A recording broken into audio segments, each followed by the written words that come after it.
இது இன்னைக்கு நேத்தெல்லாம் நடக்கலைங்க. 1972லயே நடந்து முடிஞ்சிருச்சு. எப்போ எம்ஜிஆர் அவர்கள் கட்சி ஆரம்பிச்சாங்களோ அப்பவே அது ஒரு கூத்தாடி கட்சி. எப்போ எம்ஜிஆர் அவர்களுக்கு பின்னாடி அத்தனை மக்கள் திரண்டு நின்னாங்களோ அப்பவே அது ஒரு கூத்தாடி கும்பல். 53 வருஷமா அதே கதறல்கள்.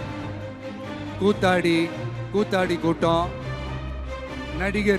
நடிகர் கட்சி, நடிகர் கூட்டம். இப்படி மர்மயோகின்ற ஒரு படத்துல அவருடைய கேரக்டர் பேர் கரிகாலன். அதுல ஒரு சூப்பர் டயலாக் ஒன்று சொல்லியிருப்பாரு. குறி வைத்தால் தவற மாட்டேன், தவறுமானால் குறியே வைக்க மாட்டேன்.